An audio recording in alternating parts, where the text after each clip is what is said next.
Saudara-saudara sekalian, Siti Maryam hamil. Allah berkehendak menciptakan seorang hambanya tanpa bapak melalui Siti Maryam. Malaikat Jibril menyampaikan wahyu daripada Allah.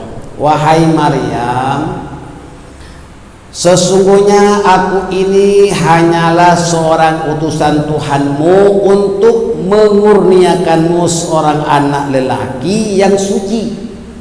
Maryam berkata, bagaimana akan ada bagiku seorang anak, sedangkan aku tidak pernah ada seorang manusia pun menyentuhku dan aku bukanlah seorang penzina. Malaikat Jibril berkata, demikianlah Tuhanmu berfirman, perkara itu adalah mudah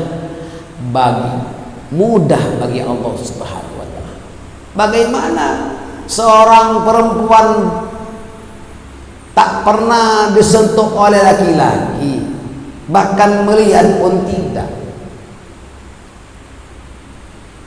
Dari perhitungan akal tak mungkin hamil. Tetapi malaikat Jibril memberitahu, ini Allah berkehendak ingin menciptakan seorang manusia melalui rahimmu, melalui perut Siti Maryam. Kenapa? Sebab ada desas-desus pada waktu itu bahwa yang menciptakan manusia itu adalah ibu bapak. Kalau tak ada ibu bapak, tak mungkin ada manusia. Jadi Allah Subhanahu wa taala membuktikan bahwa Allah berkehendak menciptakan manusia tanpa ayah, tanpa laki-laki. Coba bayangkan. Ini untuk menafikan bahwa sangkaan orang itu tidak benar. Yang menciptakan manusia itu bukan ibu bapak, bukan laki-laki perempuan, tidak, tetapi Allah Subhanahu wa taala. Buktinya apa? Siti Maryam hamil tanpa suami. Kemudian Siti Maryam mengandung, lalu dia menyisihkan dirinya dari keluarganya di tempat yang jauh. Artinya apa? Siti Maryam keluar daripada keluarganya, pergi ke tempat jauh. Setelah beliau terasa akan melahirkan, lalu bersandar pada pangkal pohon kurma dan berkata, aduhai, alangkah baiknya aku ini mati sebelum ini. Siti Maryam merasa bimbang dan sangat sedih karena takut menanggung malu kepada keluarganya. Lalu malaikat Jibril alaihissalam menyeru Siti Maryam dari tempat yang rendah, janganlah kamu bersedih hati, sesungguhnya Tuhanmu telah menjadikan anak sungai di bawahmu, dan goyanglah pangkal pohon kurma itu ke arahmu, nescaya pohon itu akan menggugurkan buahnya yang masak ranum, maka makanlah, minumlah, serta bersenanglah kamu. Jika kamu melihat seorang manusia, maka katakanlah kepadanya, sesungguhnya aku ini telah bernadar berpuasa untuk tidak bercakap dengan siapapun pada hari ini. Nah, Allah Ta'ala telah pun menghibur Siti Maryam melalui malaikat Jibril. Allah telah menyediakan air anak sungai kecil untuk dia mudah minum, dan Siti Maryam itu bersandar di pohon kurma dalam keadaan sedih, lalu dihibur oleh Allah melalui malaikat Jibril. Jangan kau sedih hati, goyanglah pohon kurma itu kau goyang dan kau makan kurma yang ranum itu, makan buah kurma yang ranum, baru masak dan minumlah. Jadi ini merupakan satu pelajaran kepada jemaah, merupakan satu itibar bahwa orang hamil sebaik-baiknya makan kurma. Kurma itu obat, mudah melahirkan. Jadi ibu-ibu, kalau ada di antara anak kita sudah mulai hamil, supaya berikan dia kurma yang ranum, kurmalah, minum air putih itu sebagainya, itu jadi obat mudah melahirkan. Ini satu bukti bahwa Siti Maryam diperintahkan oleh Allah untuk menggoyang pohon kurma, dan niscaya kurma itu akan jatuh. Kau makanlah dengan kurma yang ranum itu dan kau minum. Terfikir lagi, mungkinkah seorang perempuan yang hamil disuruh goyang pohon kurma? Seberapalah kuatnya? Ini hanya ikhtiar saja, usaha saja.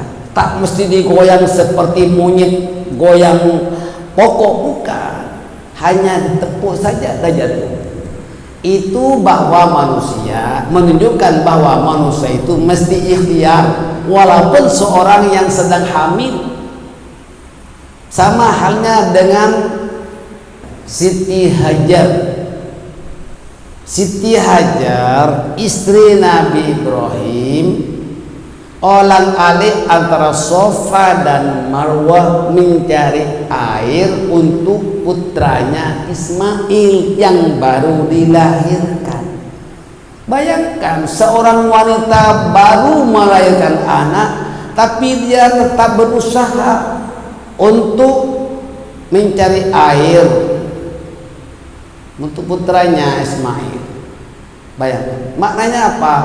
Manusia mesti ada ikhtiar, selain daripada berdoa mesti ada usaha.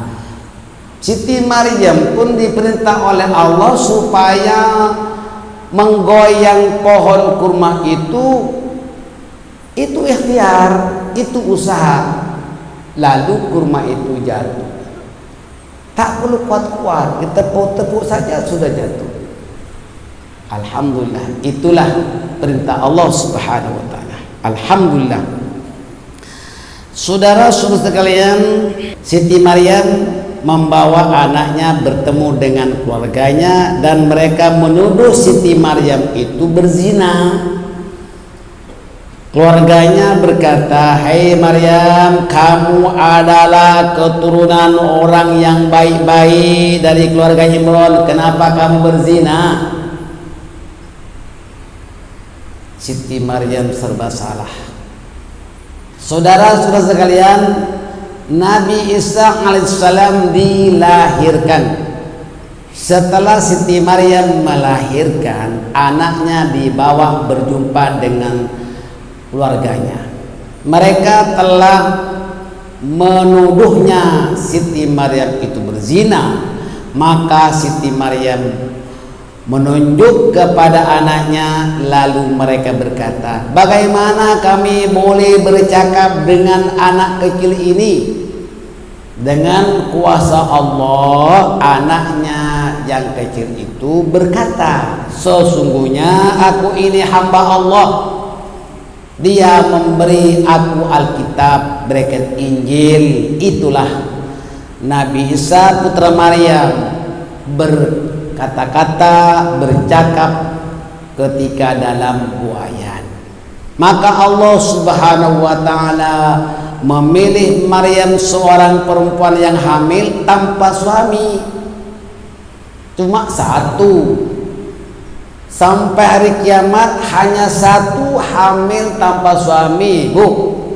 Jangan ada orang perempuan sana mengaku aku hamil, semalam ada orang jumpa saya, mereka Jibril misalnya. Ini telah diterangkan oleh Allah, yang hamil tanpa suami itu hanya Siti Maryam saja, satu saja. Sampai hari kiamat tak akan ada perempuan hamil tanpa suami. Ini telah diterangkan oleh Allah Subhanahu wa taala, termaktub di dalam surah Ali Imran ayat 42.